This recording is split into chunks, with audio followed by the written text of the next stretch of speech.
Hello folks, welcome to my YouTube channel, Watercolor Impressions. This week we are going to learn how to do a lake painting in the early morning. Before you go, hit the subscribe button so you guys can get weekly video updates from our channel. And let's get started, guys. I always provide the drawing template and reference. For this painting, I found an inspiration picture from Pinterest.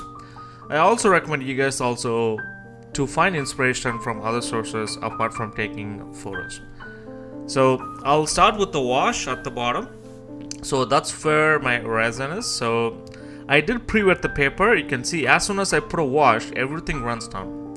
And I also paint in a 30-degree angle. So I have a drawing board which I slanted to 30 degree. So whenever I put down a wash, it starts from bleeds from top to bottom. So for the mid part, for the resin, I used cadmium yellow and cadmium red. And at the top, I'm using a little bit of Cobalt Blue, and at the bottom in the foreground I'm using a little bit of purple in my blue. And you can see I took my clean brush, and I also wipe out some of the paint. So that shows that the reflection from the sun, it's going to be reflecting on the water. So on the horizon, what I did is I took a little bit of darker tone, a little bit of burnt sienna, and a little bit of cadmium red, and I added at the bottom. So there's a gradient at the bottom of the stuff.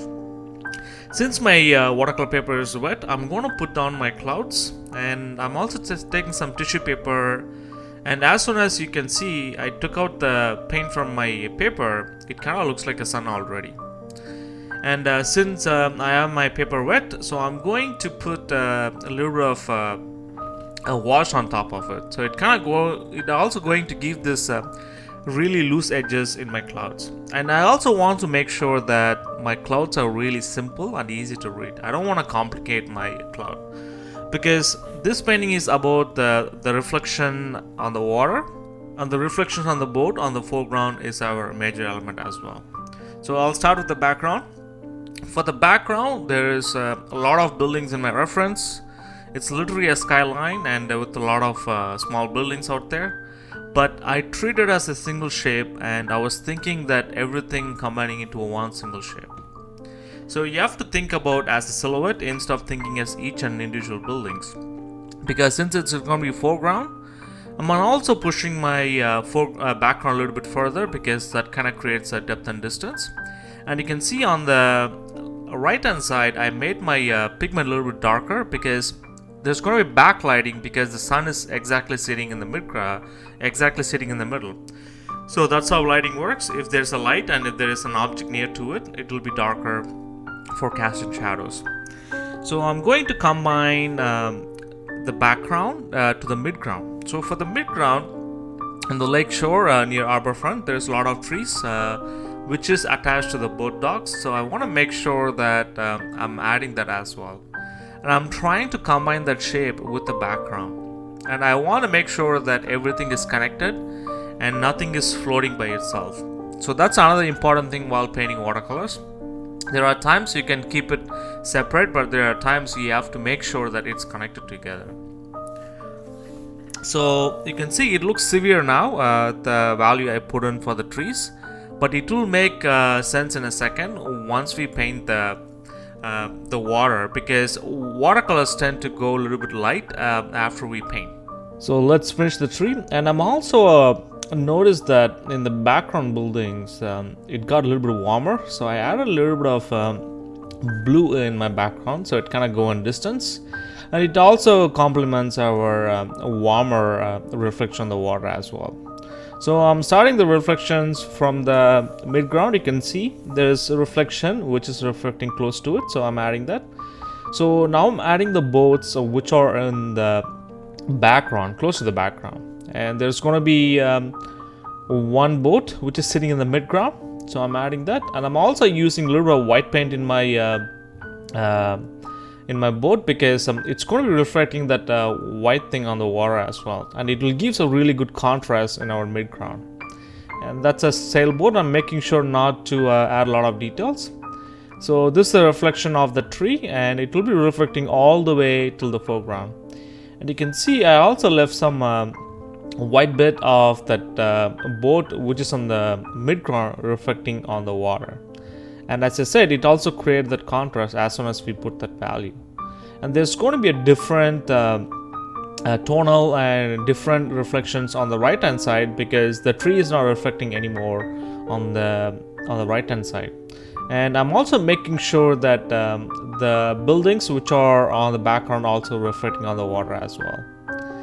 And you can see I'm just going to take clean water, and I'm just going to bleed through it on the boat reflection, and I'm also adding a little bit of darker tone where the boat sits. And you can see now we have the reflections. We created reflections in a really fast way. And I'm also pre-wetting the paper on the right hand side, and I want this the cloud clusters, which is on the right hand side at the top. This also will be responding on the water as well. And I want to make sure it is blurry in the midground, but as it comes to the foreground, it's going to be a little bit outer reflections. And that creates a little bit of distance and depth and perspective in our water reflections.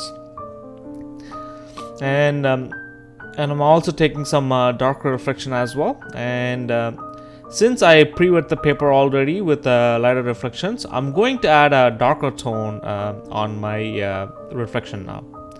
So if you see any reference, or if you go out and see, there's two kind of value happens in reflection as well. There's a lighter tone, there's a mid-tone, there's a darker tone which helps to anchor any kind of object sit on the water. And you can see as soon as we put that darker tone on the water, and everything came alive. And you can see in the foreground it looked really weak now, so I want to add that reflection, take it from the foreground to all the way to the midground and the background. And you can see in a quick way we created that reflections on the foreground. So now I'm going to add the little bit of background details. So since it's on a boat dock, it's near arbor front in the background, so I'm adding a little bit of sail poles and everything in the background, but I'm making sure that the value is a little bit lighter. So now I also want there's some kind of like smoke happening in the midground. It also wants to create a contrast as well. So now this is the bit which helps to things put in perspective and bring things in the foreground as well as in the background. I'm talking about the white paint. You can see as soon as I put that sail pole in the midground boat, you can see it sits on the midground already. I'm also adding some white bits since I have a little bit of white paint in my brush, and I'm making sure not to overdo this. And I realized that in the foreground I have too much space and there's a lot of empty space, so I did add a boat after I finished this painting. And now I'm reflecting the sun on the water, and that's going to create a nice contrast in our foreground. And I also realized that where the sun is reflecting, there is a little bit of darker value. I'm adding that because that's going to help to create that contrast between the light and dark.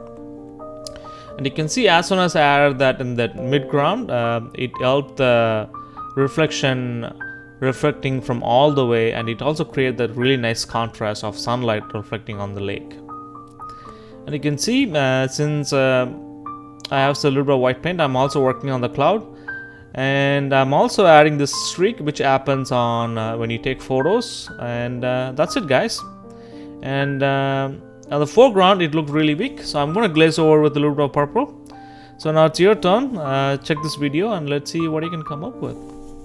Thanks again for watching this lake morning painting video tutorial with me. Let me know what you guys think about this video in the comment section. If you want me to cover any of the subjects in watercolors, write me at watercolorimpressions@gmail.com or comment below. Before you go, hit the subscribe button so you guys can get weekly video updates from our channel. And please do share with your friends and family. And good luck with your painting, folks.